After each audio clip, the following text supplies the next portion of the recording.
لە 24 حوزەیران هەڵبژاردننی سەرۆکایەتی و پەرلەمانی تورکیا بەڕێوە دەچێت. ئەم هەڵبژاردنە بۆ تورکیا چارنووسسازە بۆ پێی دوای گۆڕینی سیستەمی پەرلەمانی بۆ سەرۆکایەتی یەکەمین هەڵبژاردنە ئەنجامەدرێت. دوای هەڵبژاردنەکە سیستەمی سەرۆکایەتی ئەچێتە بواری جێبەجێکردنەوە. بۆ هەڵبژاردننی سەرۆکایەتی کۆماری تورکیا 6 کاندید کێبڕکێ دەکەن کە پێک هاتوون لە ڕەجەب طەیب ئەردۆغان کاندیدی پارتی داد و گەشەپێدان و پارتی نەتەوەپەرست، محەڕەم ئینجا کاندیدی پارتی گەلی کۆماری و مەڕاڵ ئەکشنەر کاندیدی ئیپارتی و دۆغۆ پرینچیک کاندیدی پارتی وەتەن و تەمەر کەرموڵڵا ئۆغڵۆ کاندیدی پارتی سەعادەت.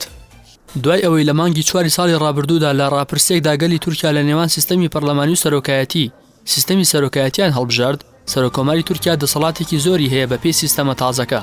بە پێی سیستەمی سەرۆکایەتی سوپای تورکیا دەسوەر ناداتە کاروباری سیاسی، لە کاتێکدا پێشتر سوپا ڕۆڵێکی گەورەی دەگێڕا لە تورکیا و چەندین کودەتاشی ئەنجام داوە.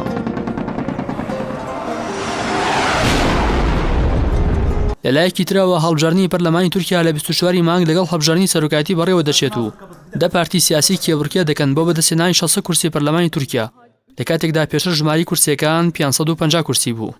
لە هەڵبژاردنەکەدا 10 پارتی سیاسی بەشداری دەکەن و 2 هاوپەیمانیش لە هەڵبژاردنەکەدا تۆمار کراون و پارتە سیاسیەکانیش بۆ گەیشتن بە پەرلەمان پێویستیان بە بەدەستهێنان لە سەدادەی دەنگەکان هەیە.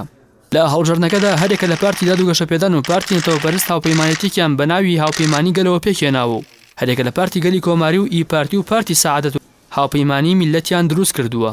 هەرێکە لە پارتی دیموکراتی گەلان هەدەفەوە پارتی دۆزی ئازاد هوداپار وەک دوو پارتی کوردی لە تورکیا بە لیستی سەربەخۆ بەشداری هەڵبژاردننی پەرلەمانی تورکیا دەکەن.